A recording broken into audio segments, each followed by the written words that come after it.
एक ऐसा लड़का जिसे बचपन से ही सिंगिंग का शौक था और वह बहुत छोटी उम्र से ही गिटार बजाता था। उसके माँ बाप थोड़े अलग विचार के थे और वे चाहते थे कि उनका बेटा दूसरे बच्चों की तरह वीडियो गेम्स या टीवी देखकर अपने समय को न बर्बाद करे। इसलिए उसके पेरेंट्स ने इन दोनों ही चीज़ों पर इसके लिए रोक लगा दी और वे उसे बुक्स ला कर देते थे और उसे बुक्स पढ़ने के लिए इनकरेज भी करते थे।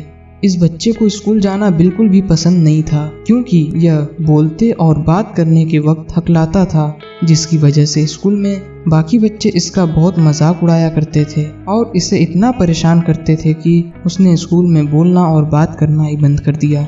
वह बच्चा अपने आप को बहुत ही असहाय और बुरा फील करने लगा और वे धीरे धीरे तनाव में जाने लगा। लेकिन किस्मत से उस वक्त म्यूजिक ने उसे सहारा दिया और उसके लिए एक अच्छी बात यह भी थी कि सिंगिंग के दौरान उसे यह तकलीफ नहीं होती थी और उसने वक्त के साथ म्यूजिक को ही अपना बेस्ट फ्रेंड बना लिया। वे पास के एक चर्च में गाता और गिटार बजाता। म्यूजिक के थ्रू वह अपने आप को कॉन्फिडेंट और स्ट्रॉन्ग फील करता। एक दिन उसके पिता ने उसे एमिनेम के गाने सुनाए।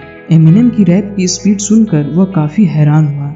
वह उनके गाने को सुनता और उसके एक एक वर्ड को याद करके प्रैक्टिस करता और इसी तरह कोशिश करते करते उसकी हकलाने की प्रॉब्लम भी ठीक हो गई।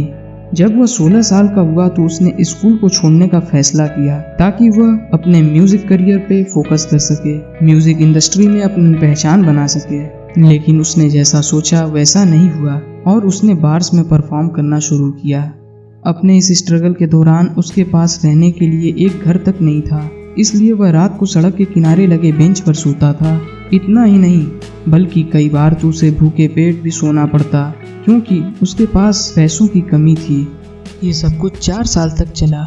सालों की कड़ी मेहनत के बाद उसके कुछ म्यूजिक ट्रैक्स वायरल हो गए और यहाँ तक कि उसका एक ट्रैक आईट्यून्स पर नंबर 2 पोजीशन पर भी आ गया। उस साल के आखिर तक उसके एल्बम की 8 लाख से भी ज़्यादा कॉपीज बिक गई थी और उसका वह एल्बम उस साल का बेस्ट सेलिंग एल्बम भी बना। क्या आप जानते हैं वो कौन है? ये है एड शीरन।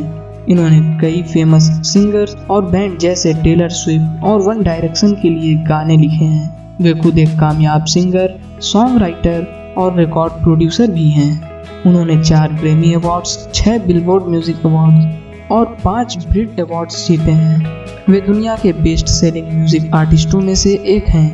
एड शीरन की कहानी हमारे लिए एक इंस्पिरेशन है और इस बात का जीता जागता सबूत है कि कोई भी इंसान एक दिन में सक्सेसफुल नहीं होता, बल्कि उसके पीछे उसकी कड़ी मेहनत, सही डिसीजन और टाइम का सही इस्तेमाल करना होता है।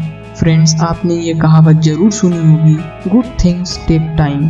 अगर सफलता को पाने में समय ज़्यादा लग रहा है तो पीछे मत हटो। अपने गोल को पाने के लिए लगातार कड़ी मेहनत और सही सोच का इस्तेमाल करते रहो, क्योंकि माइकल जैक्सन 5 साल की उम्र से गाना गाते थे।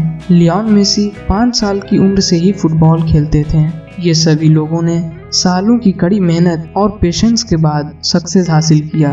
जब लोग इन्हें टीवी पर और इंटरनेट पर देखते हैं तो सिर्फ उनकी स्टारडम पर फोकस करते हैं। उनकी लाइफस्टाइल, फैन बेस और उनकी पॉपुलैरिटी को देखकर उन्हें लकी समझते हैं। लेकिन इनकी सफलता के पीछे जो उनकी सालों की मेहनत, स्ट्रगल और पेशेंस था, उसके बारे में शायद ही लोगों को पता होता है।